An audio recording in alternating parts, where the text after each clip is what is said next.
no, pues es 4. Tú le puedes votar eso.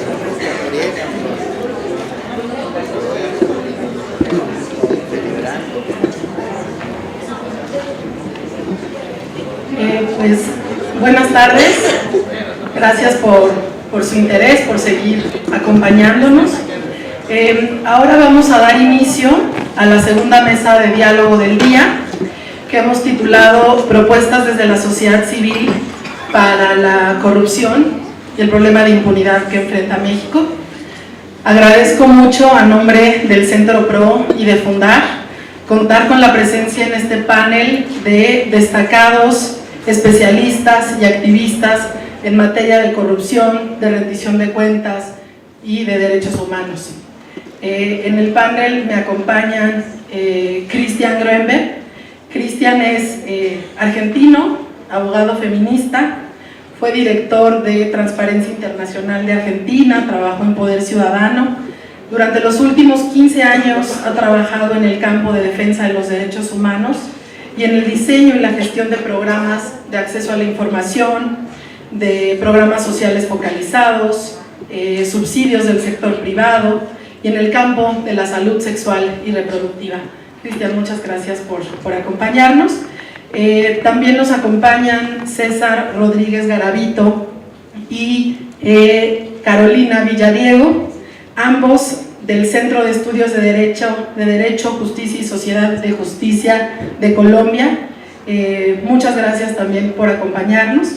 Y Mauricio Merino, que no necesita mucha presentación, destacado especialista, profesor investigador del CIDE, fue consejero electoral del entonces IFE y ahora director de la Red por la Rendición de Cuentas. De verdad me da mucho gusto estar con ustedes en esta mesa. Más o menos la hemos pensado, empezar con Christian para reconocer los alcances y las consecuencias de la corrupción, en la población, en el daño que causa el problema enorme de la corrupción al desarrollo y a la vida de las personas. Le hemos pedido a César que nos ayude a hacer esta liga entre corrupción y derechos humanos, con énfasis en las poblaciones en situación de vulnerabilidad. En segundo momento harán una presentación compartida entre César y Carolina, con la intención, al igual que se hizo en la mesa anterior, de conocer otra experiencia, en este caso la colombiana, que sin duda es un país que tiene circunstancias o que ha pasado por circunstancias similares a la de México, y conocer cuáles son sus lecciones aprendidas, qué podría ser interesante en el contexto que vivimos. Y por último, ahora al pasarle la palabra a Mauricio, la idea es tener el contexto nacional en materia de lucha y combate contra la corrupción, es decir, cuál es el enfoque, predominante, hegemónico, a partir del cual se discute la corrupción, y conocer, los alcances y desafíos de la reforma que se está discutiendo actualmente en el Senado de la República. Sin más, porque también vamos un poco apretaditos de tiempo, entonces cedo la palabra hasta por 15 minutos a cada uno, empezando con Christian. Muchas gracias, Christian. Bueno, muchas gracias por la invitación. Mientras aparece una imagen que me va a ayudar a hacer un resumen de mi presentación, ¿me avisas cuando faltan 5 minutos? Claro. Es pésima autodisciplina, necesito que alguien me marque los tiempos. Bien. Entonces quería agradecer primero la parte más protocolar. Muchísimas gracias por la invitación. Estoy viendo que es un panel regional y que vamos a dar una perspectiva de sur a norte, desde Argentina, pasamos a Colombia, hasta llegar al diagnóstico, al análisis local. Entonces yo empiezo con una imagen cargada de mucha argentinidad, en donde un colectivo de artistas visuales hace un par de días, justo para la conmemoración del golpe de Estado, esta semana, prácticamente el 24 de marzo, se cumplió 39 años del último golpe de Estado en Argentina. Se celebra todos los 24 de marzo con una enorme marcha de derechos humanos. Y lo que están viendo ahí es la famosa ronda de las Madres de Plaza de Mayo frente a la Casa de Gobierno, ronda que hacen las Madres de Plaza de Mayo todos los jueves hace 38 años. El golpe de Estado fue en el año 76, las Madres empezaron con su marcha frente a la Casa de Gobierno en el año 77, es decir que marchan hace 38 años todos los jueves sin parar, y es una metáfora muy fuerte del porqué y de la naturaleza particular del proceso de verdad, de memoria, verdad y justicia en Argentina, que es un proceso paradigmático en términos positivos, en términos de lucha contra la impunidad.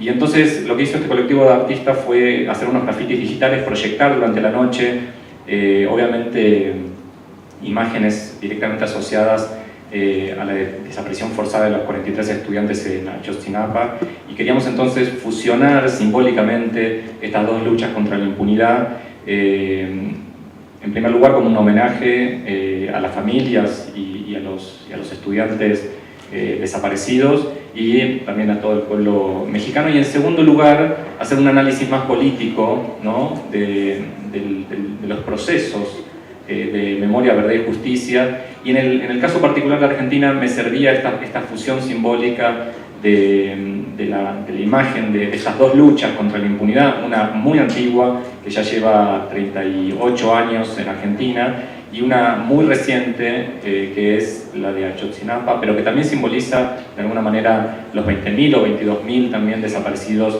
que hay en México, que no se trata justamente de una cifra incierta, y esta es parte del problema, y en los otros paneles estuvo discutiendo sobre la falta de información y de conocimiento de la verdad. Es otro componente importante del problema en la lucha contra la impunidad.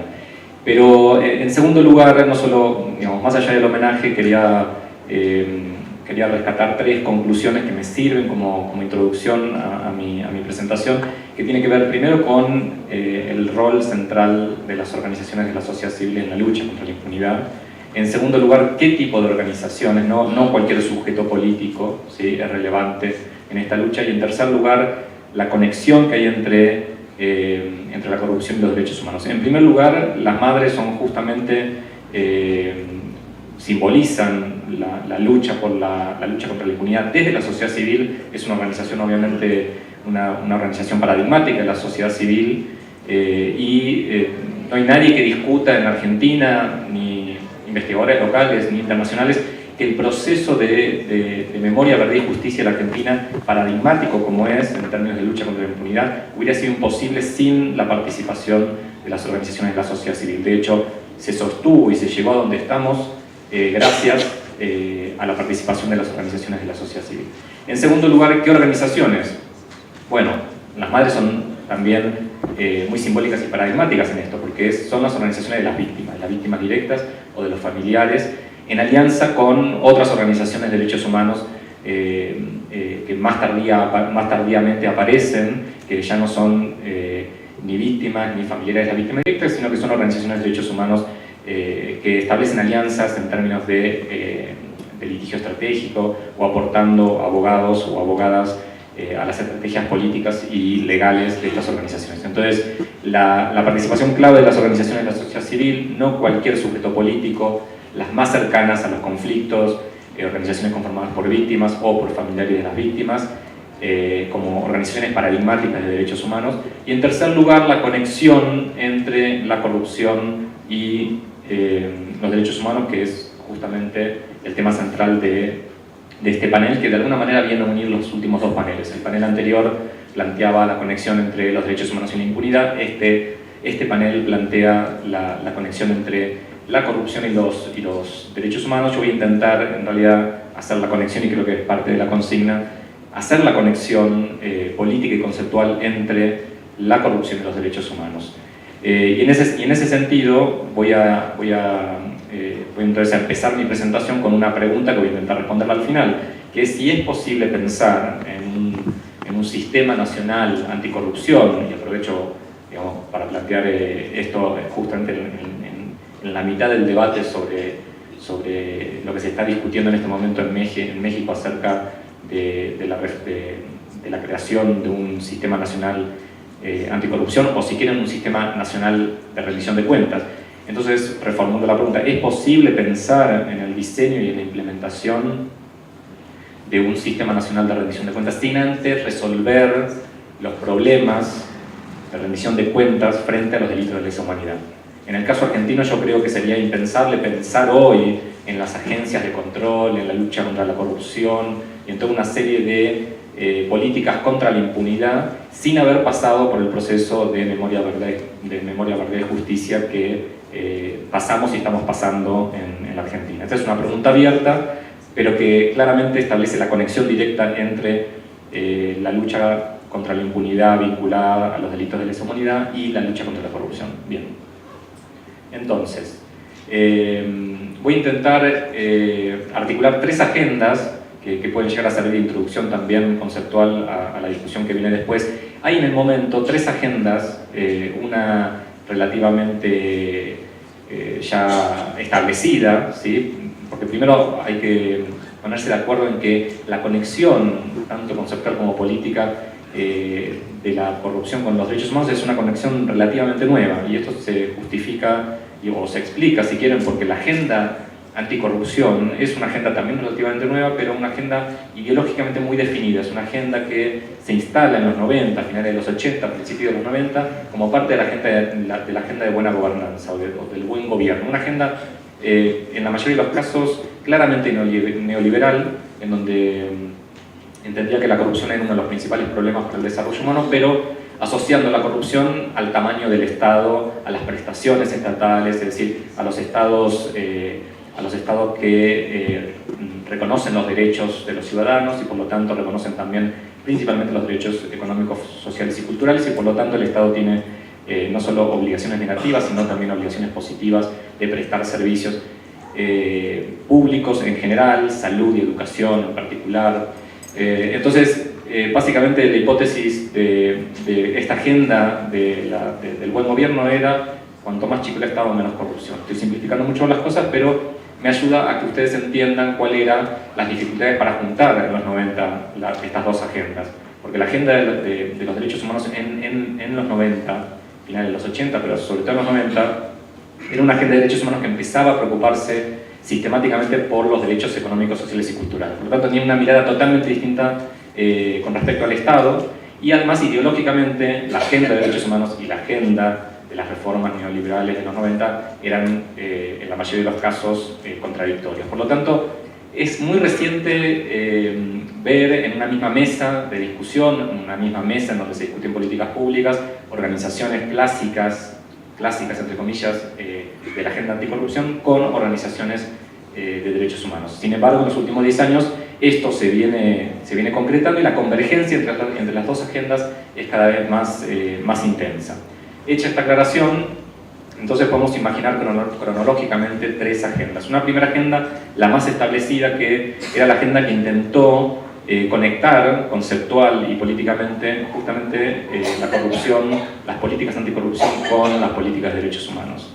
Una segunda agenda en desarrollo que lo que busca es monitorear las políticas anticorrupción con un enfoque de derechos humanos. Y la tercera agenda, que es la más nueva y que es justamente en la que estoy trabajando, y voy a intentar al final de la presentación, en los últimos minutos, plantear una serie de recomendaciones concretas sobre políticas anticorrupción con enfoque de derechos humanos en la práctica, utilizando acciones legales y utilizando medidas típicamente antidiscriminatorias de la agenda de derechos humanos.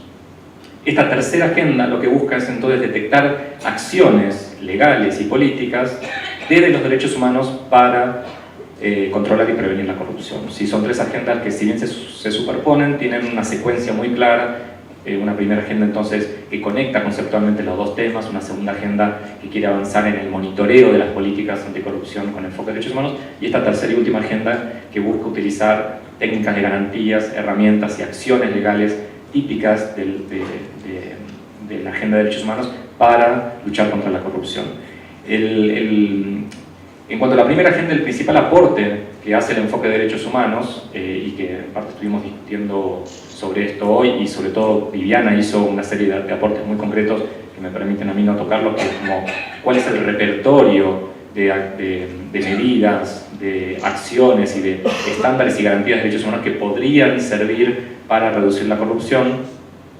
El principal entonces aporte que hace el enfoque de derechos humanos son tres. El primero, tener una mirada estructural sobre el problema de la corrupción, ¿sí?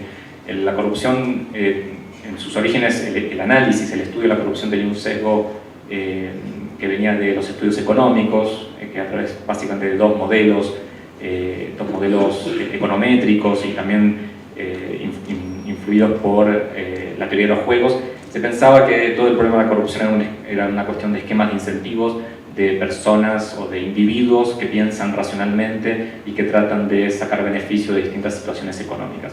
Entonces, uno de los principales aportes de los derechos humanos es mostrar la dimensión estructural de la corrupción, que no es otra cosa que mostrar que la corrupción es instrumental a ciertos patrones estructurales de exclusión social, de discriminación y de estigmatización de ciertos grupos sociales. Es decir, que la corrupción permite que determinados grupos sociales puedan controlar social, política y culturalmente a otros grupos, ¿sí? Esto es, desde mi punto de vista, uno de los principales aportes que hace el enfoque de derechos humanos. La segunda cuestión es que las víctimas de la corrupción tienen derechos, ¿no? Porque las víctimas de las violaciones de derechos humanos tienen derechos, y estos derechos implican el empoderamiento de las víctimas y por lo tanto la participación de las víctimas. Esto también es un gran aporte que hace el enfoque de derechos humanos, ¿sí? Esto cambia la lógica de las políticas anticorrupción si es que incorporan el enfoque de derechos humanos. Y el tercer aporte que hace el enfoque de derechos humanos es que expone explícitamente la cuestión de la impunidad, de la violencia y de la discriminación, ¿sí? Cosa que la agenda anticorrupción clásica no lo hacía. No tomaba ninguno de estos tres enfoques. Y por lo tanto, para la agenda original anticorrupción, la solución para el problema de la corrupción eran las grandes reformas institucionales, ¿sí? Entonces acá ya empezamos a ver en la práctica qué implicaría llevar una agenda anticorrupción con o sin enfoque de derechos humanos. Entonces este sería el primer aporte que hace la primera agenda, que intenta conectar la relación entre derechos humanos y corrupción y sobre todo ver cuáles son los aportes que pueden mejorar las políticas anticorrupción. La segunda agenda, como les había planteado, hace un gran aporte en cuanto al monitoreo de las políticas anticorrupción. Yo creo que uno de los principales aportes tiene que ver con la perspectiva de género y tiene que ver también con la perspectiva de aquellos grupos sociales estigmatizados. Hasta hace muy poco ningún estudio vinculado a las políticas anticorrupción o diagnósticos de corrupción incluían la perspectiva de estos grupos, como si las víctimas de la corrupción fueran víctimas universales, homogéneas, y sin embargo lo que nos dice en la primera agenda justamente es exactamente lo contrario, ¿sí? Que en la corrupción hay grupos sociales muy claramente definidos en términos de estatus y de privilegios que pierden o que ganan. Entonces la segunda agenda profundiza esta cuestión del monitoreo de las políticas anticorrupción con enfoque de derechos humanos, visibilizando aquellos grupos sociales invisibilizados, que son en general los grupos sociales excluidos socialmente y estigmatizados. En América Latina, vamos a enunciar rápidamente para no seguir enunciándolos a medida que avanzamos, desde los pueblos originarios, es decir, las víctimas de las distintas políticas de desarrollo que excluyen a los distintos pueblos originarios o a los grupos indígenas, hasta travestis, lesbianas, homosexuales, afrodescendientes, etc. Es decir, todos esos grupos sociales en América Latina profundamente estigmatizados y que prácticamente a lo largo de toda la región ocupan los estratos más bajos de nuestra sociedad, no solo en ingresos, sino en estatus, ¿sí? En estatus de reconocimiento.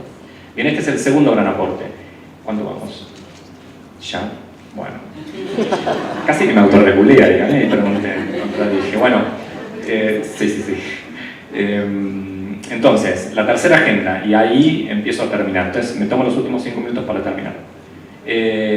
La tercera agenda es, tal vez, la agenda más nueva y tiene que ver, entonces, con pensar estrategias muy concretas, y esto es uno de los objetivos centrales de esta mesa, estrategias concretas para enfrentar la corrupción.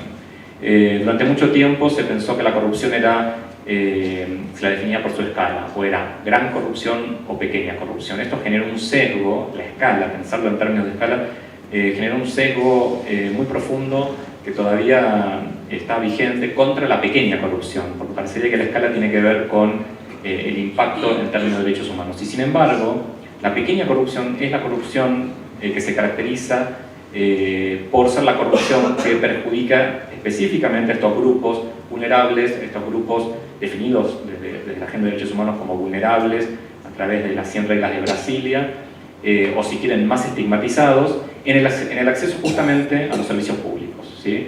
En la realización de los derechos económicos, sociales y culturales.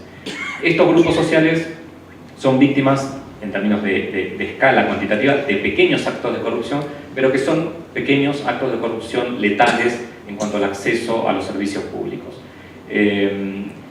Para plantearlo de otra manera, estoy hablando del acceso a la salud de las personas trans, el acceso a la salud de las mujeres, en todo lo que tiene que ver con salud sexual y reproductiva, por ejemplo, la cuestión del aborto. América Latina es una de las regiones más misóginas del mundo en términos de acceso a la salud sexual y reproductiva, y en especial al aborto legal. Sin embargo, se sabe que es un enorme negocio multimillonario ilegal por el cual los médicos en los servicios públicos niegan el aborto legal en los servicios públicos, pero lo garantizan en sus consultorios privados. Estoy pensando en formas de corrupción muy invisibilizadas, pero que son letales y representan una sistemática violación contra los derechos humanos de las mujeres en este caso, pero también de las mujeres migrantes, o temas de violencia callejera contra vendedores ambulantes migrantes. Esos son los trabajos que yo en particular trabajo, y voy a dar un ejemplo para terminar de cómo se pueden utilizar las medidas antidiscriminatorias, como el habeas corpus preventivo, una típica medida de derechos humanos, para controlar la corrupción, ¿sí? Ustedes saben que para las personas que sufren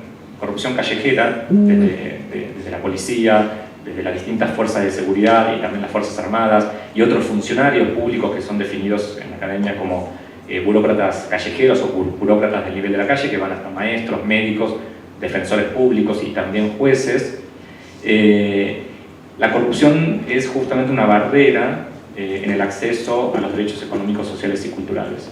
En el caso que les voy a plantear es el caso de los vendedores ambulantes senegaleses en la ciudad de Buenos Aires. Es un típico grupo altamente estigmatizado por ser de origen africano y por su color de piel negra. En el contexto de la Argentina, que es un país profundamente racista y con un profundo también doble estándar, no sé si ustedes saben que deben tener algún conocido argentino o algún amigo argentino que seguro les habrá dicho que en la Argentina no hay negros y no hay racismo. Bueno, ese es el típico comentario racista de un argentino que ha internalizado el racismo y no lo reconoce. En Argentina es un país mestizo.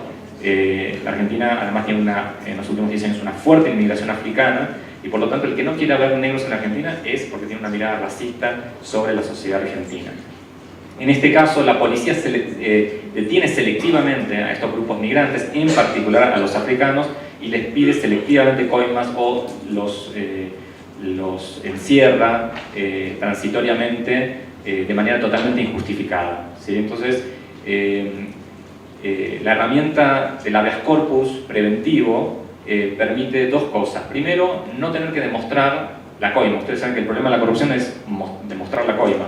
En segundo lugar, demostrar la coima o la mordida, para el que no entienda el concepto, mordida, coima o cualquier otra forma de nombrar el soborno, demostrarlo, sobre todo en el nivel de la calle. Demostrar la corrupción callejera implica una fuerte exposición, de revictimización y de poner en peligro a la persona que denuncia. Por lo tanto, lo que utilizamos fue una típica medida de derechos humanos que no le importa la intención de la corrupción, es decir, no le importa que se demuestre que hubo coima, sino el resultado discriminatorio. Y el resultado discriminatorio lo pudimos demostrar empíricamente, demostrando a través de los casos judiciales, de las denuncias, que hay una selectividad desproporcionada sobre estos grupos y arbitraria. Por lo tanto, no tuvimos que demostrar que hubo coima, sino que la policía detiene selectiva y arbitraria y desproporcionalmente a un determinado grupo social. Entonces, la medida antidiscriminatoria fue efectiva para detener la discriminación contra estos grupos, pero también para enfrentar el abuso policial, ¿sí? Y con esto voy terminando. La idea era simplemente mostrar entonces cómo a través de distintas medidas y acciones legales de derechos humanos se puede también enfrentar la corrupción, sobre todo cuando la corrupción se da entre el Estado y los grupos sociales más excluidos y más estigmatizados de nuestra sociedad. Bueno, muchísimas gracias.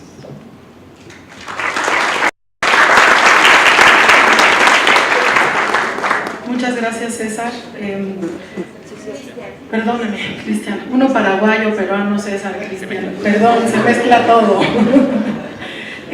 No, yo creo que a mí inmediatamente en tu exposición se me vino a la mente el caso de la guardería ABC en junio de 2009. Sin duda este suceso revela cómo cesiones discrecionales de servicios públicos a particulares, como adaptación de bodegas a guarderías, como nulas medidas de protección civil y sobrecupo para canalizar más recursos, que no es otra cosa que corrupción finalmente, tuvo como resultado la muerte de 49 niños, como decía en el caso, en el año 2009.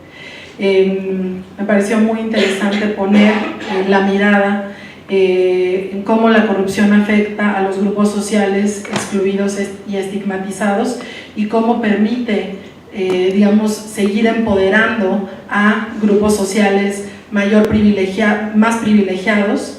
Pero nos dejas la pregunta sin resolver o medianamente resuelta, me parece. ¿Es posible pensar un sistema nacional anticorrupción sin antes resolver los delitos de lesa humanidad? Ya lo decía Mario en la mesa anterior. Parte de las reflexiones que hacíamos el conjunto de organizaciones que convocamos es que en México la agenda en materia de transparencia, acceso a la información, rendición de cuentas, ha estado muy desvinculada del movimiento de defensa de derechos humanos. Son dos sectores relevantes, sobre todo en este contexto que vivimos, y nos parecía interesante. Hay muchos más sectores igual de relevantes, pero nos parecía un buen inicio convocarlos a este foro y que empecemos a dialogar y articular y entender que hay un paraguas y una lucha que nos une, que es justamente el combate a la impunidad. Entonces, bueno, sin más paso entonces la palabra a César y a Carolina, igual 15 minutos y les voy avisando.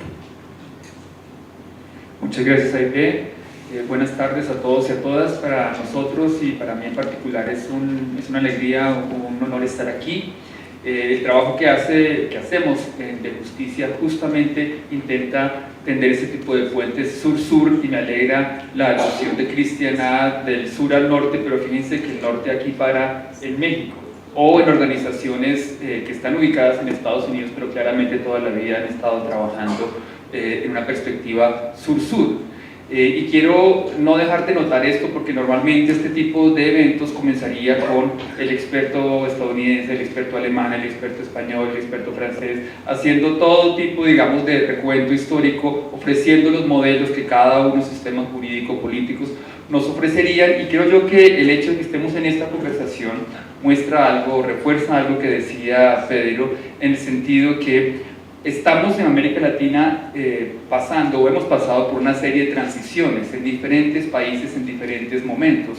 Argentina, por ejemplo, para nosotros en Colombia, que estamos enfrentando un proceso tal vez definitivo de justicia transicional, es un referente. Tenemos diferencias históricas, diferencias de momentos, de estándares de justicia, etcétera, pero ciertamente a través de este proceso de aprendizaje mutuo nos hemos fortalecido. Para nosotros que venimos de Colombia y que hemos pasado por una realidad tan o más difícil de la que ustedes están pasando, con 5 millones de personas desplazadas, por la violencia, con una serie de estadísticas que no quisiera resaltar aquí porque sería tan triste como largo, poder estar aquí y ofrecer algunos elementos de juicio de nuestra propia experiencia que puedan ser útiles nos es particularmente grato.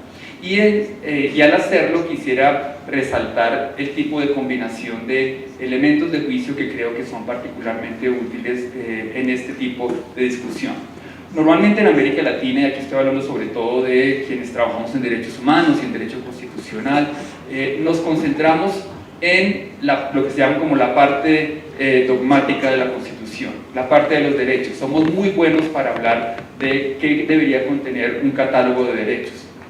Somos mucho menos buenos y mucho menos juiciosos y dedicados a la hora de pensar la traducción institucional de esos derechos. Eso normalmente se lo dejamos a especialistas en políticas públicas, especialistas en ciencias sociales especializadas, y lo que quiero sostener aquí para comenzar es que esa es una tarea tan importante como la del refuerzo de los derechos, del aparato de los derechos y el discurso de los derechos, porque en esos detalles institucionales está en últimas la definición de quién responde por qué, para ir al tema de este panel. La rendición de cuentas no es solamente una cuestión de grandes diseños, principios constitucionales, sino de detalles menudos, de quién va a, por ejemplo, a responder políticamente, quién lo va a hacer jurídicamente, quién va a ir ante el Congreso, quién ante la Corte Suprema.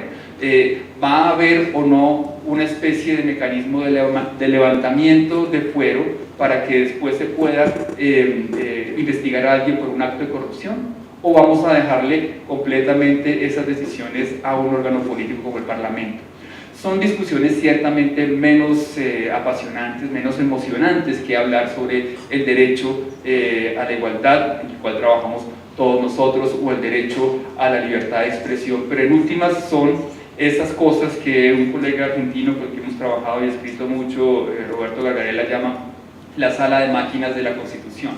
Nadie quiere ver, uno quiere ver cómo funciona un automóvil desde afuera, nadie quiere levantar el capó y ver el motor a ver qué es lo que está descompuesto. Pues ese tipo de mirada detenida, minuciosa, es la que creemos nosotros que hay que hacer junto con una mirada más conceptual y más panorámica. Lo que voy a hacer en esta primera parte de mi presentación, porque Carolina se va a referir a los detalles de la experiencia colombiana, es dejar un par de elementos de juicio conceptuales e históricos que vienen de tanto de la experiencia colombiana como la experiencia de las democracias constitucionales en general. Y aquí retomo, no es porque esté aquí Cristian en el panel, pero voy a retomar a un gran politólogo argentino, Guillermo Donel, que tiene un trabajo clásico que muestra que las democracias, para que merezcan ese nombre, tienen que tener dos formas de rendición de cuentas. Una forma de rendición de cuentas vertical, que consiste en el chequeo periódico que hay a través de las votaciones, de las elecciones, sumado a una especie de control vertical que pueden ejercer los medios de comunicación e incluso la ciudadanía a través de la movilización pública. Ciertamente organizaciones como las que están aquí representadas ejercen una forma de control, y los gobiernos, mal que bien, la clase política mal que bien, se siente en la obligación de rendir algún tipo de cuentas, por lo menos en declaraciones públicas, frente a estos mecanismos de chequeo vertical. Pero nuestra presentación, por petición de los organizadores, se va a concentrar más en lo que O'Donnell señalaba como formas de rendición de cuentas, de control horizontal, que consiste en controles cruzados, los famosos pesos y contrapesos que se ejercen entre entidades del Estado. Y la pregunta aquí, la pregunta difícil de diseño constitucional es: ¿quién controla a quién? ¿Cómo hacemos para que partes distintas del aparato estatal, los jueces, los parlamentarios, los ministros, el presidente mismo, se controlen de tal manera que haya separación de poderes, pero también algún tipo de control social? Y es un balance difícil, que justamente en el artículo que vamos a escribir para las memorias de este evento, lo que vamos a hacer, y no lo podemos hacer aquí, además sería demasiado aburrido, entonces no lo vamos a hacer, pero hicimos un análisis y estamos desarrollando un análisis de instituciones comparadas, para ver cómo lo hacen diferentes constituciones alrededor del mundo y prácticas constitucionales. Cómo lo hace México en visión comparada. Y ahí sí les podemos adelantar que México tiene, y eso no es sorpresa para nadie aquí, un sistema particularmente laxo, en el que hay un fuero o un tratamiento especial para un número desmedido de funcionarios estatales, a través de un mecanismo o de mecanismos que son particularmente laxos y favorables para una especie de perdón generalizado e impunidad generalizada. Eso explica que aquí haya habido muy pocas condenas a miembros de la clase política por corrupción, que contrasta con otros países, y aquí le voy a dar ahora la palabra a Carolina para que nos cuente cómo fue la experiencia colombiana. Termino mencionando justamente cómo fue el giro en Colombia y qué lecciones nos deja ese punto de inflexión. El punto de inflexión nuestro, siempre revisable, siempre inestable, ahora estamos justo en un debate difícil sobre justamente la corrupción en el sistema judicial, pero nosotros tuvimos un punto de inflexión muy importante en el año 1991, que fue el año donde fue creada la nueva, yo digo nueva, pero porque ya yo en ese tiempo pues sí era nueva, ahora ya no soy tan nuevo, pero digo yo la Constitución del 91, que se dio cuando estábamos muchos, yo estaba en la universidad y los estudiantes nos movilizamos, fue la sociedad civil la que se movilizó contra la corrupción justamente y contra la violencia. Y de ese momento constitucional salió una carta fundamental, una constitución bastante progresista e incluyente, que hoy no sería posible. Fue un momento constitucional donde la sociedad civil leyó la situación, dio un empujón fuerte y, una cosa muy importante, no se quedó en el llamado a que se vayan todos o a que se reinventen constantemente las instituciones, sino que derivó o canalizó esa inquietud política hacia una constitución que tiene mecanismos institucionales imperfectos, pero que tiene alguna forma de protegerse frente a los corruptos y a la clase política tradicional. Menciono solo esto para terminar. Cómo se diseñen los mecanismos institucionales de control de la corrupción, en últimas depende de cuál es el sector del Estado que la sociedad civil y los actores que tengan incidencia en estos procesos de reforma institucional consideren que es el más riesgoso, la fuente de más males. Aquí algunos habrán leído al juez y teórico norteamericano Oliver Wendell Holmes, que decía que las instituciones hay que diseñarlas pensando no en qué harían los buenos con ellas, sino qué harían los malos con ellas.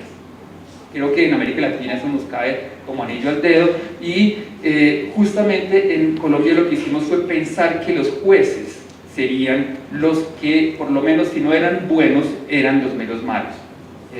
Y el diseño institucional fue tal que se empoderó bastante a el sistema judicial, con consecuencias buenas y malas. Unas muy buenas es que la justicia se hizo muy permeable, la acción de amparo ha sido abierta, ha generado precedentes jurisprudenciales muy importantes para los derechos humanos de todo tipo, pero con una consecuencia negativa, que es la que estamos viviendo hoy en día. Como pensábamos que los jueces iban a ser los que controlaban a los políticos, incluso terminamos dándoles capacidades políticas, no quiero decir capacidades políticas a los jueces, y por ello no quiero decir que les dimos la posibilidad de decidir casos políticamente sensibles.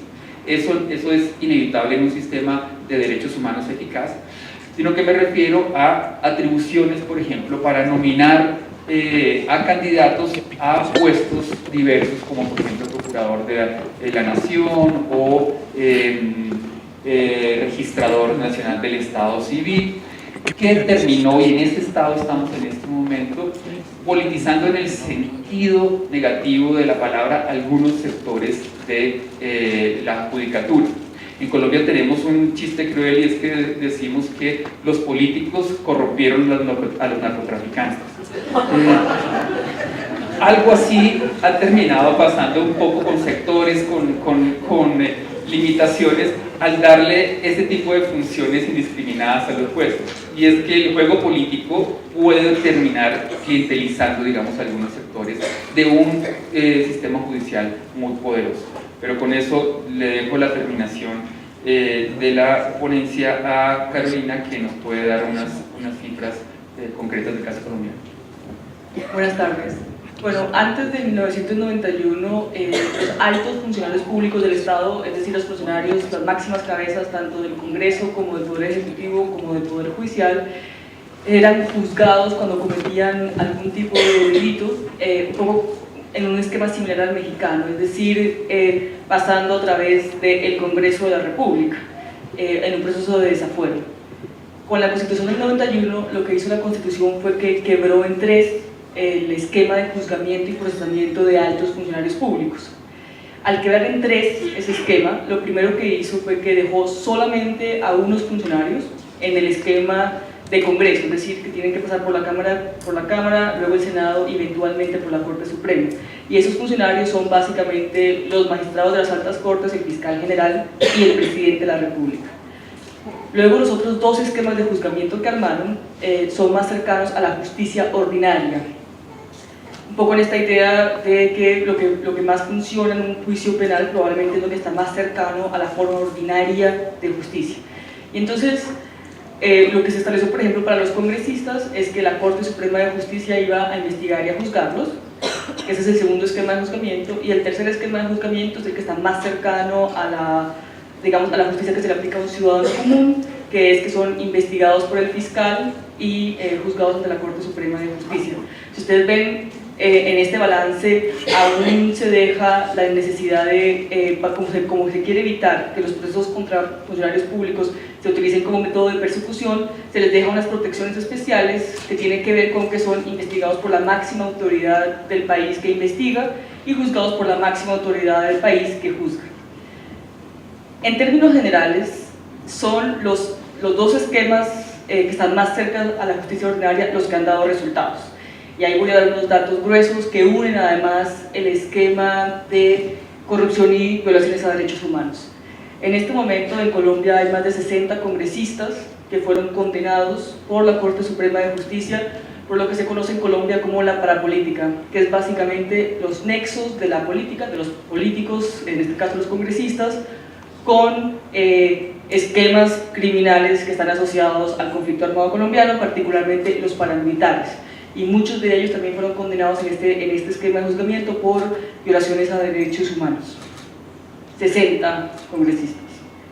Pero me parece también importante mencionar que en este esquema de juzgamiento también ha habido absoluciones, porque no se trata de generar un esquema de juzgamiento que solamente esté determinado a condenar, sino que es un esquema de juzgamiento que respete las garantías centrales del debido proceso y en general todas las garantías que se aplican a la ciudadanía. Entonces ha habido absoluciones. Lo que también es interesante es que cuando se empezaron a procesar a los altos funcionarios públicos de esta manera, se abrieron al público y a la opinión pública en los diferentes, digamos, niveles de la función pública los debates que ocurren en este momento para la ciudadanía. Es decir, les pongo un ejemplo, se discutió mucho por qué procedía la prisión preventiva para altos funcionarios. Y entonces, si ustedes saben, la prisión preventiva es en cualquier proceso penal la medida más excepcional posible y solamente debe proceder bajo determinadas características de cautelar el proceso penal. Eso que se debe aplicar para todos los ciudadanos, pero en muchos casos siempre se aplica prisión preventiva casi que automática para la ciudadanía. Cuando se empezó a aplicar a altos funcionarios públicos, empezó a haber un debate más fuerte de que la prisión preventiva no era tan excepcional porque se aplicaba de manera más arbitraria. Entonces, la ordinarización del esquema de juzgamiento de altos funcionarios públicos también puso en el debate las garantías procesales que tiene la ciudadanía y los problemas que están asociados a que esas garantías no siempre se cumplan. Y en el otro esquema de juzgamiento, que es un poco el más ordinario, que le aplica básicamente, por ejemplo, a los ministros del Poder Ejecutivo, le aplica a otros altos funcionarios como el procurador, el contralor, etc. En este esquema de juzgamiento también ha habido condenas. Acabamos de condenar recientemente a la exdirectora del Departamento de Inteligencia por interceptaciones ilegales contra la Corte Suprema de Justicia. Y entonces eso me lleva a la reflexión del otro esquema, que es el más parecido al que tiene México en este momento, y que existe desde antes del 91. Tenemos más de 100 años de historia de este esquema de juzgamiento. Y solamente para dar un dato clave, la cantidad de condenas que ha habido en ese esquema de juzgamiento no alcanza 3 dedos de una mano. Pero además de eso, en este momento tenemos más de 3.000, un poco más de casos que están en este esquema de juzgamiento, en los cuales no ha habido ni siquiera una formulación de investigación que lleve al conocimiento de la Cámara de Representantes. Está todo atascado porque no hay esquema de investigación que funcione. Y lo que se debate en este momento en Colombia es si deberíamos claramente sacar a los funcionarios que están en este esquema de juzgamiento, es decir, particularmente a los magistrados de altas cortes, al fiscal, y se dejar únicamente al presidente de la República, sacarlos hacia un esquema más ordinario de justicia con garantías. Entonces, digamos que, como para retomar lo que se dijo y para cerrar, un país debe preocuparse, sí, por tener un esquema de juzgamiento adecuado a todos sus altos funcionarios. Ese esquema de juzgamiento tiene que garantizar que haya una buena rendición de cuentas y que sea efectiva, pero también que haya mecanismos de control para evitar que eso sea utilizado como método de persecución política. Y la reflexión general es que aunque en el derecho comparado hay diferentes esquemas, uno debe empezar por preguntarse qué es lo que ha funcionado y lo que ha dado mejores resultados y dónde están los problemas para poder generar un mejor esquema de juzgamiento. Gracias.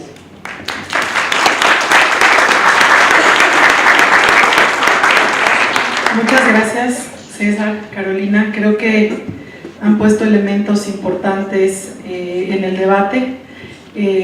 Será muy interesante escuchar las opiniones de Mauricio, particularmente el tema del fuero político. Creo que nos han puesto el dedo en la llaga, ¿no? Finalmente ha sido una batalla que no se ha ganado, ¿no? Que se ha puesto, digamos, en el debate público una y otra vez, pero hay una resistencia tremenda de la clase política, evidentemente, ¿no? Por permanecer impunes y por permanecer en el poder.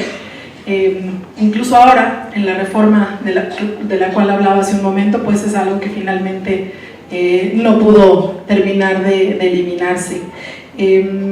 También muy importante me parece el tema de que el diablo está en los detalles, ¿no? Así decimos acá en México, César. Los detalles institucionales de quién, cómo y dónde puede ser juzgado, bajo qué instancias y con qué resultados, digamos, ¿no?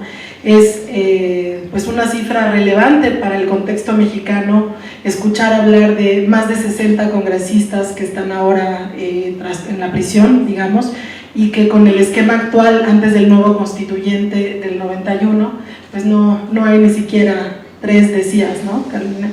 Creo que esto habla de manera muy clara de la situación mexicana, pero no tomo más tiempo y le dejo la palabra a Mauricio.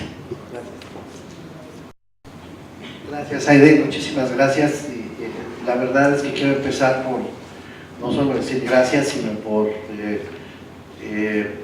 pues, elogiar el trabajo con toda sinceridad que ha venido haciendo Fundar y que haya tomado esta iniciativa. Me parece realmente una cosa muy, muy importante, justamente porque las coordenadas del debate, no solo en México, ya lo escuchamos, sino en general, diría yo, entre la defensa de los derechos humanos y el combate a la corrupción, estando tan cerca, estando tan hermanadas, sí han corrido por cuerdas distintas.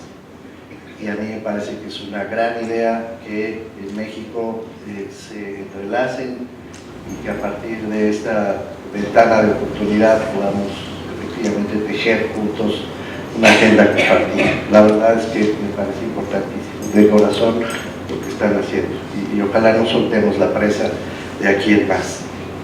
Ahora, creo que lo que se ha dicho y la cercanía con la gran mayoría de los que están, de las y los que están en esta sala, me permite ir un poco más rápido.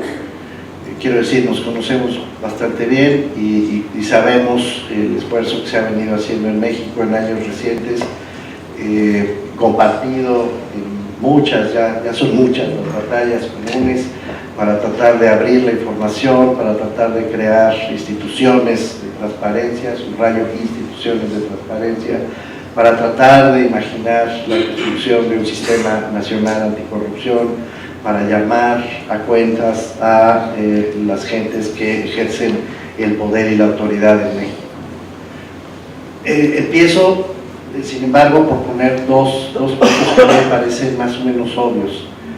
Uno es que, infortunadamente, la agenda que hoy cobra una enorme relevancia en el país porque llama la atención de los grupos de poder, los hace voltear, es una agenda que corre, en efecto, por el lado del hartazgo con la impunidad, del hartazgo con la violación de los derechos humanos, simbolizada el caso de Ayotzinapa. Y es una agenda que corre de otro lado con el hartazgo por la impunidad, por el abuso del poder, con el caso emblemático de la Casa Blanca. No es, en mi opinión, que Ayotzinapa y la Casa Blanca hayan abierto, lo comentábamos apenas anoche en otra reunión, hayan abierto este desencanto, esta acumulación de frustraciones, esta sensación de que ha llegado el momento de cambiar las cosas a partir de un movimiento de conciencia compartido por muchas personas en el país. Es que esos casos son simbólicamente, permítanme decirlo así, la gota que derrama el vaso. Hay muchos otros casos similares atrás, hay muchas historias que contar, pero estos dos simbólicamente se presentan en un momento en el que además se combinan y muestran, lo que quiero decir más adelante, muestran que el hecho de la vulneración violenta, sistemática a los derechos humanos no está desconectado del hecho de la vulneración sistemática a las reglas mínimas de conducta, permítame ponerlo así, en el ejercicio de la responsabilidad pública. No está vinculado a la corrupción. Y por eso es que se hermanan y por eso es que plantean una agenda compartida, por lo menos en el sentido de la conciencia que yo creo que se está manifestando de una manera muy plástica incluso en nuestro país. Ahora, el debate que aquí se ha planteado, especialmente por Cristian, no se puede no tocar. Yo tengo una diferencia de fondo con Cristian y quiero expresarla, para eso venimos. A mí me parece que suponer que para poder trabajar los temas de corrupción, si entendí bien, tal vez soy infiel e injusto a las palabras, primero hay que combatir los delitos de lesa humanidad, es decir, primero hay que resolver la agenda de derechos humanos para después atacar los problemas de corrupción, si es que no estoy siendo injusto con el planteamiento, pone las premisas del lado equivocado. En nuestra opinión, hablo en plural porque hemos tenido una larga deliberación sobre estos temas, es exactamente al revés. La corrupción, es decir, la posibilidad de que los individuos que tienen una dotación de autoridad legítima, a quienes por la vía electoral o por la vía de la designación se les ha entregado el ejercicio del poder para la sociedad, no para ellos mismos, para la sociedad, y que en consecuencia tienen una responsabilidad que cumplir, pero no hay manera de hacer exigible esa responsabilidad, no hay manera de llamarlos a cuentas, ni tampoco de que haya efectos después de llamarlos a cuentas. Ese espacio de impunidad, es decir, la ausencia de exigibilidad jurídica, práctica, respecto a la responsabilidad otorgada, como ya se decía con todo tino, esa laxitud, esa facilidad con que en México la responsabilidad puede no ser cumplida sin que pase nada, ha generado fenómenos de violencia y delitos de lesa humanidad, como el caso de Iguala. No veo manera, por lo menos en este caso que nos ha convocado la conciencia colectiva en estos últimos meses ya, no veo manera de explicar el caso de Iguala, el caso de Ayotzinapa, si no lo vinculo con el hecho de que los alcaldes en este país pueden simple y llanamente, tranquilamente, ser parte del crimen organizado. Los políticos en México también corrompen a los narcotraficantes, como aquí se dijo. No veo manera de presentar el caso sin advertir el espacio de discrecionalidad, de monopolio de la autoridad que estas personas tienen en sus manos, sin que haya posibilidad alguna de llamarlos a cuentas. Las noticias más recientes que han estado saliendo en los medios respecto a la esposa del alcalde de Iguala apuntan muy probablemente, espero estar equivocado, pero así dicen los periódicos del día, hacia su exoneración. porque la laxitud con la que nuestras normas jurídicas están construidas respecto a la responsabilidad pública ganada en las urnas, repito, o ganada por vías de la designación, permiten que se haga prácticamente todo sin que haya prácticamente ninguna consecuencia. Es decir, la corrupción está en la causa de la violación, no solo de los derechos humanos, está en la causa también de la desigualdad y de la discriminación, aquí coincidimos plenamente, que también se manifiesta a través de las decisiones tomadas por quienes ostentan un espacio de autoridad pública. En otra reunión, segundo punto, Aide, hemos discutido mucho también la idea de la entrada ideológica sobre el tema. Es verdad que una de las entradas ideológicas al tema de la corrupción fue en su momento, estuvo muy vinculada sobre todo con las grandes agencias internacionales que se preocupaban, más allá de tener gobiernos, es cierto, más chicos y más eficientes, por gobiernos más transparentes, más abiertos, más vigilables. Esto es cierto, pero siendo cierto eso, también es verdad, en mi opinión, y hay una larga lista, digamos, de autores y de estudios al respecto que no es el momento de discutir, pero es absolutamente claro que uno de los principales factores de la desigualdad y de la exclusión en cualquier lugar del mundo, y en México de manera muy subrayada, es precisamente la corrupción. Lo es porque cuando tú utilizas los recursos públicos, cuando tú utilizas los medios que tienes a tu alcance para dirigirlos hacia tus propios grupos de interés, para negociarlos con los tuyos, con tu partido, cuando en definitiva te apropias de manera ilegítima de lo que es público, estás haciendo que lo público se vuelva privado. Y haciéndolo privado, lo que se está como secuela acompañando, provocando, es una profunda desigualdad y un marco de exclusión sistemático. A mí me ha sorprendido mucho, hace poco lo comenté incluso con legisladores de izquierda en estas discusiones, Aide, que hemos compartido en los últimos meses con el Congreso Mexicano, que la izquierda misma no encabezara el combate a la corrupción, porque no hay un factor más claro para producir desigualdad que justamente la corrupción, el hecho de una pésima redistribución de la riqueza, que está a su vez asentado en datos tan duros como que en México, colegas del panel, en México, mientras más dinero público se gasta, más desigualdad se produce. De ese tamaño es la ausencia de rendición de cuentas. En México, mientras más programas públicos sociales se instrumentan, más grande se hace la brecha en el índice de desarrollo humano. En México, mientras más atención se pone a la idea genérica de una política social, mayor exclusión se genera entre los grupos ya de suyo excluidos y reconocidos como tales en la ley para combatir la discriminación en el país. Todo esto con datos duros a la vista. Y todo esto sucede justamente por la corrupción. Entonces, hay un origen causal invertido. Es por la corrupción, es decir, por la falta de rendición de cuentas, es decir, por la no exigibilidad de responsabilidades y la imposibilidad de tener acceso a la vigilancia y al reclamo de no impunidad, que todos estos hechos de violación a los derechos humanos se producen y además quedan impunes.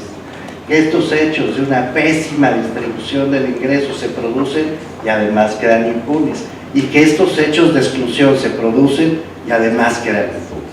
Me parece muy importante, digamos, proponer esta reflexión para colocar las premisas en el lugar que yo considero que deben colocarse y no condicionar una agenda secuencial a la otra, porque entonces, y además, dicho el mejor ánimo y con sinceridad también, si tuviéramos que esperar a que primero se resuelvan los derechos humanos para luego atacar la corrupción, mucho me temo que si ya de suyo esta batalla supone al menos una generación por delante, iniciando a la vez.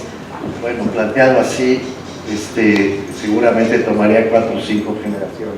Incluso desde el punto de vista práctico, me parece que esto debe atacarse simultáneamente con todas las herramientas que tengamos a nuestro alcance, y yo añadiría con la mayor urgencia posible. Si todavía tengo tiempo, me gustaría añadir un par de ideas más. Si lo tengo, una idea más, una idea, entonces lo diré muy brevemente. Difiero también, o me preocupa, más que diferir, me preocupa la idea de plantear una premisa, no quisiera llamarla ideológica, aunque lo es, una premisa según la cual entrar al diseño institucional puede provocar una mala salida. Creo que lo que hemos aprendido en los últimos años, coincido con César, Carolina, lo dije bien, creo que lo que hemos aprendido en los últimos años en México al menos es exactamente lo contrario. Lo que hemos aprendido en México es que cuando uno abandona el diseño institucional, lo que obtiene son pésimos diseños institucionales.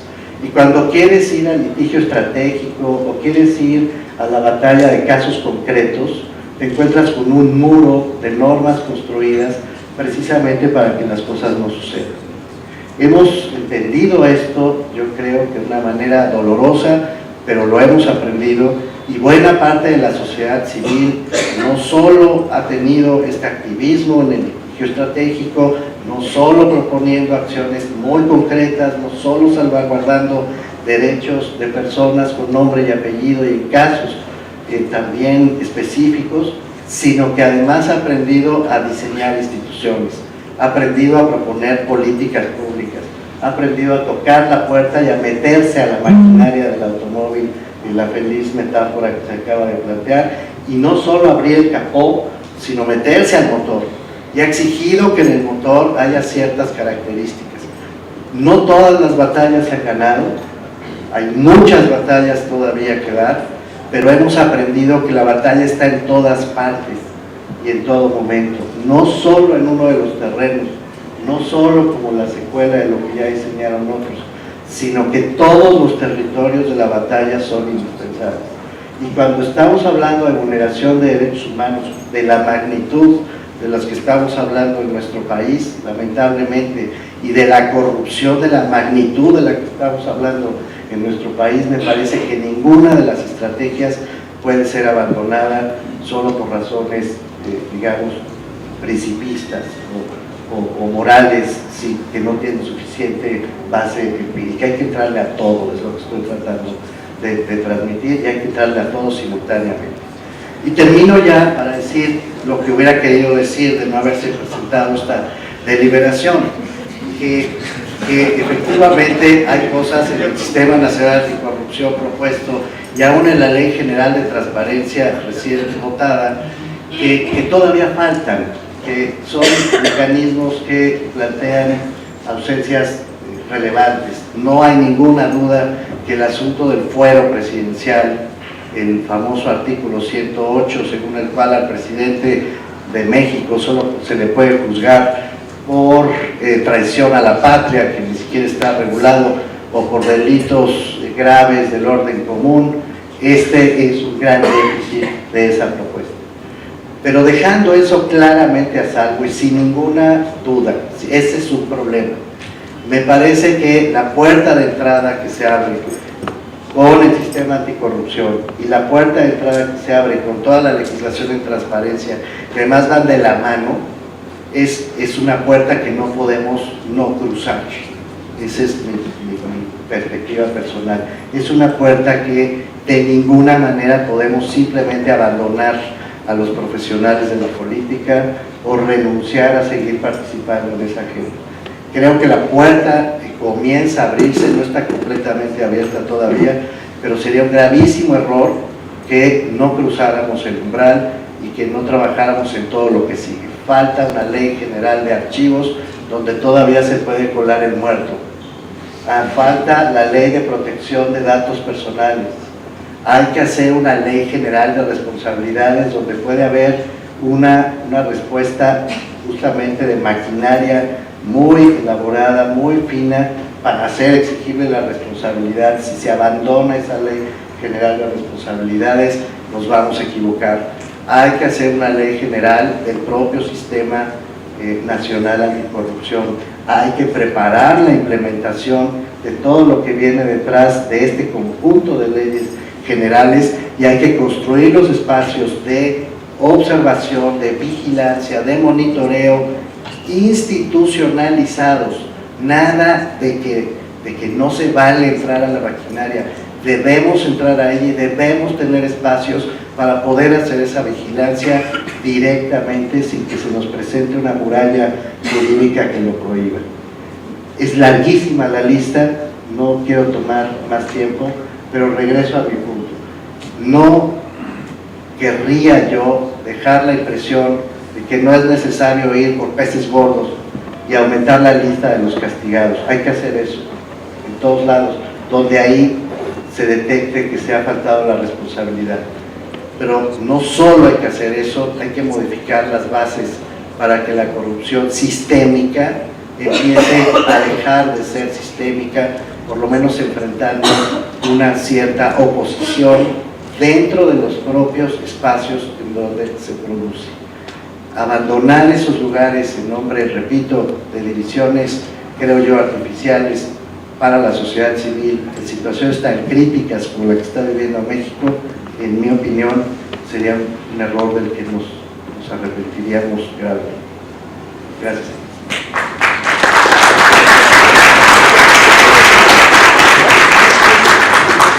Muchas gracias, Mauricio.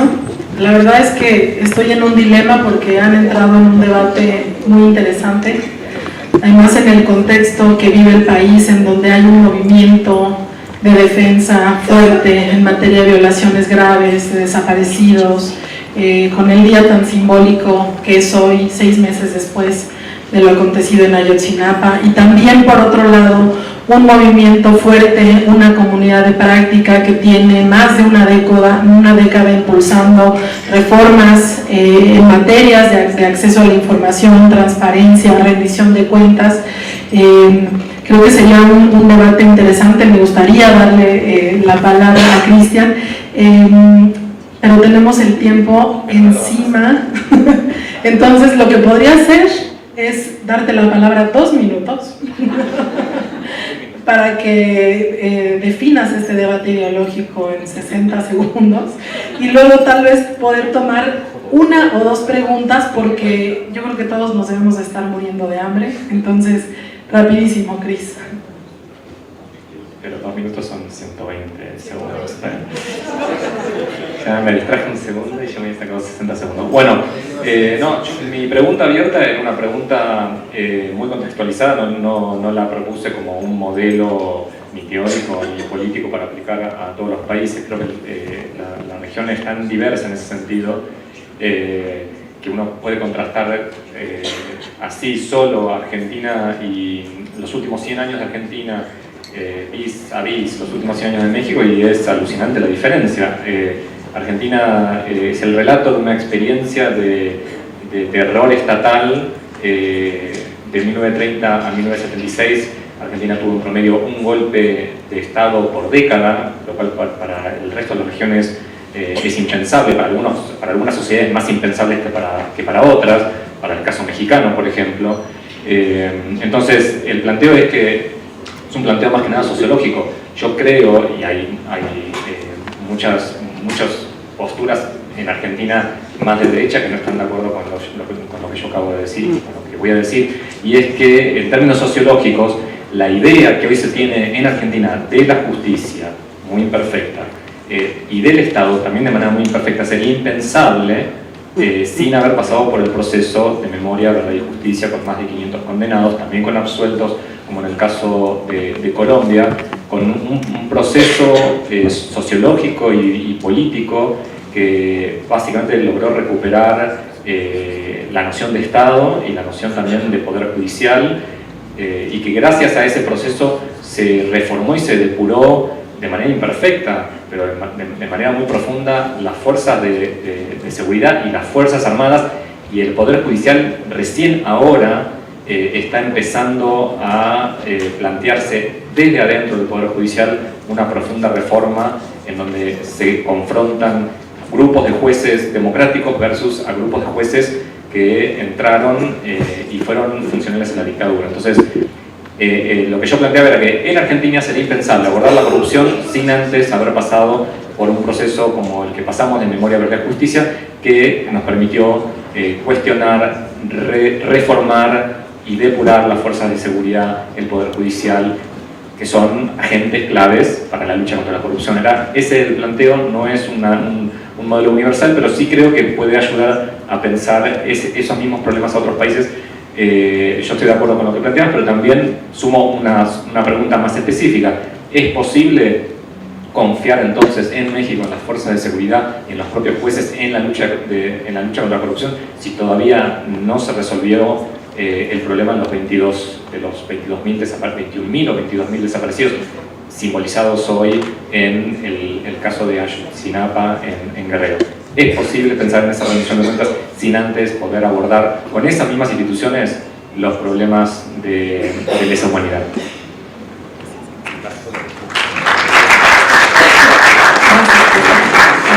Acordamos con César más bien tomar una o dos intervenciones, si alguien quisiera hacer alguna pregunta o un comentario antes de pasar a lo que sigue. Por allá está Clau, arriba.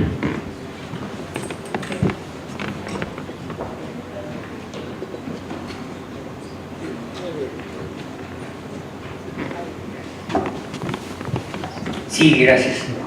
Mira, yo lo único que quiero es hacer referencia a lo que comentaba Mauricio, la contextualización de la ley de transparencia, cómo vamos a reaccionar como sociedad si en una ley de transparencia y de acceso a la información los mismos legisladores se dejan fuera del escrutinio de la sociedad, por un lado, y no se les puede juzgar, y en la otra Cámara hay el reciclamiento constante de cada 3 años, a donde la sociedad tiene que seguir permanentemente haciendo el esfuerzo que ha estado haciendo Fundar, que han estado haciendo todas las organizaciones para abrir simplemente las consultas de designación de funcionarios y todo lo que se ha hecho.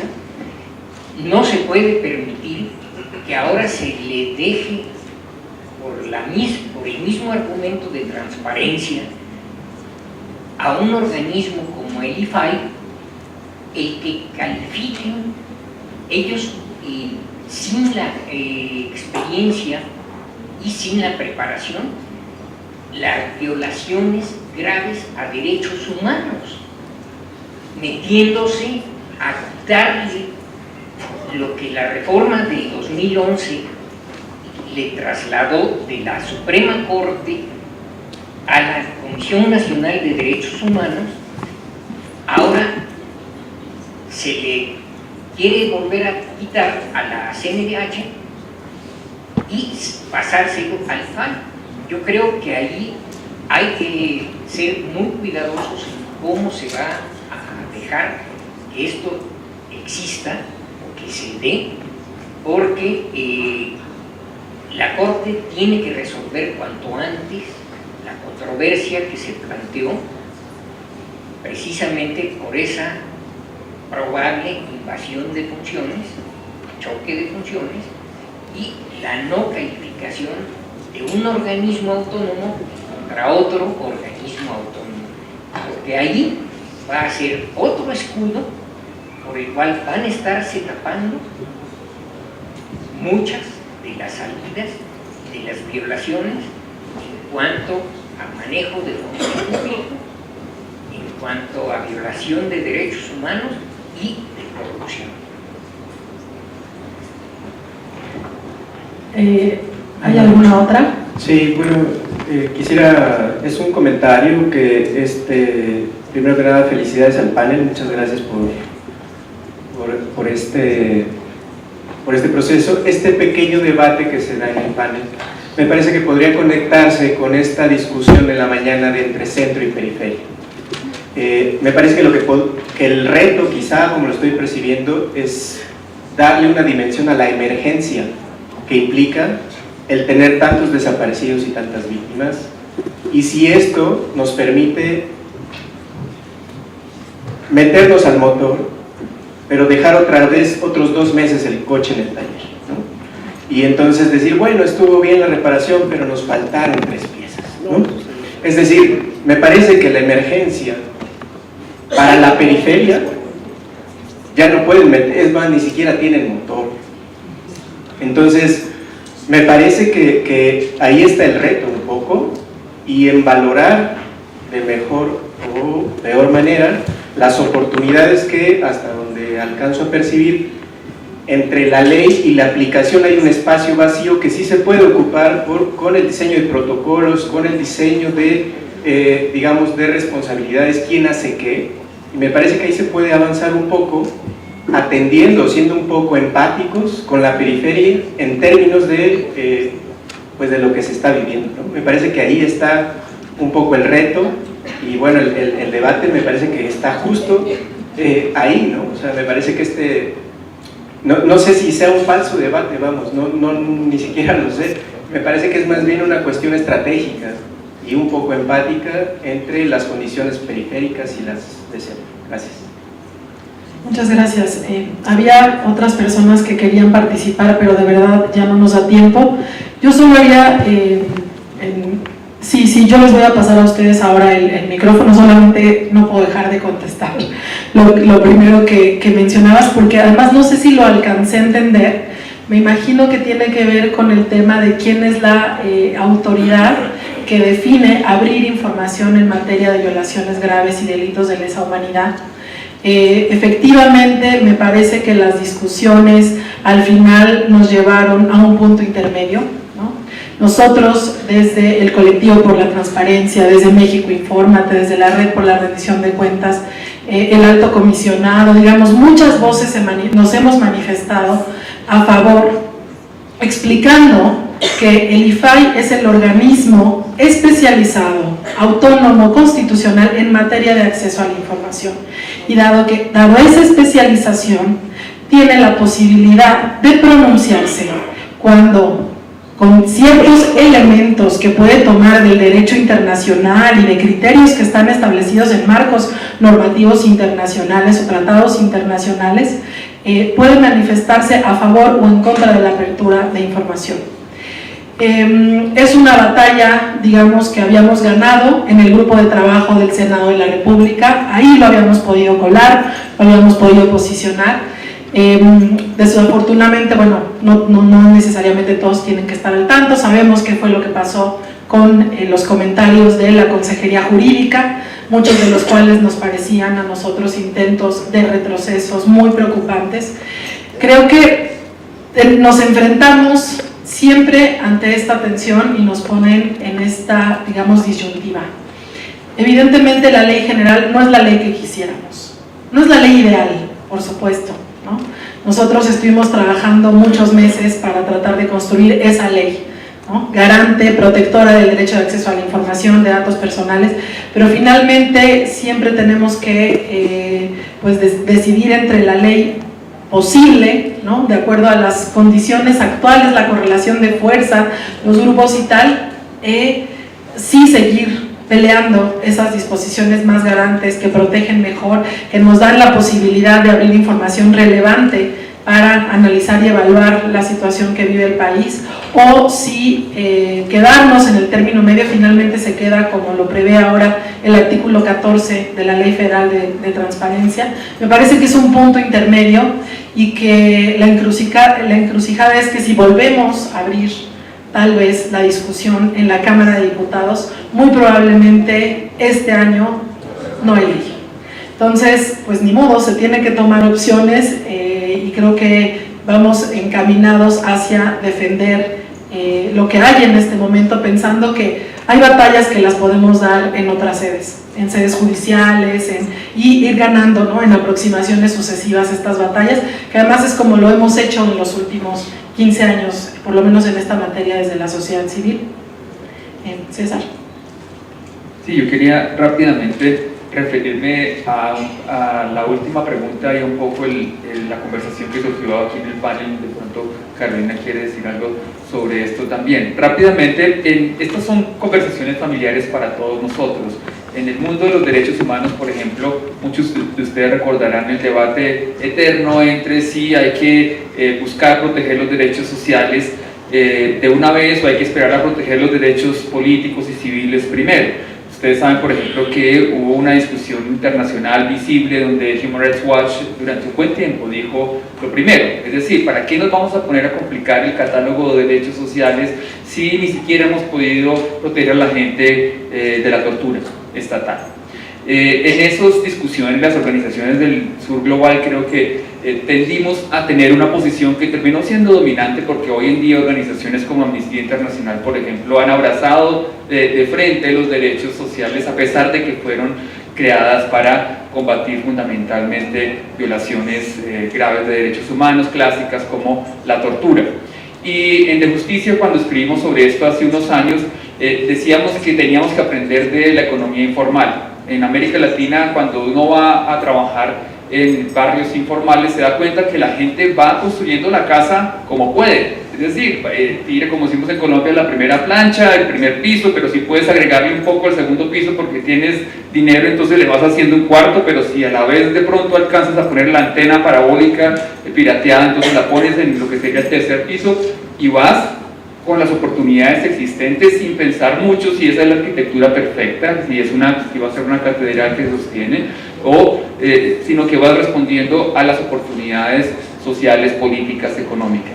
Creo yo que ya hemos pasado por mucho tiempo de teorías clásicas de derechos humanos o teorías del desarrollo también que implicaban que uno debería pasar por ciertas fases del ciclo económico para irse desarrollando, y nos damos cuenta, incluso el mainstream de la teoría económica y la teoría institucional muestra que hay formas de desarrollo, de avance social político que parecen desbalanceadas pero que responden a coyunturas y oportunidades políticas. En este caso, yo personalmente, y el trabajo que hemos hecho en De Justicia, nunca se ha preocupado mucho sobre la secuencia, sino sobre estar haciendo alianzas, por ejemplo, entre sectores de transparencia de un lado, de derechos humanos del otro, alianzas que son indispensables para avanzar en cada una de esas agendas. Además, porque obviamente separar una de otra conceptual y empíricamente es muy difícil. Piensen ustedes, y era el otro comentario breve que quería hacer, sobre la importancia para los derechos humanos que tiene el hecho de la rendición de cuentas. Y uno podría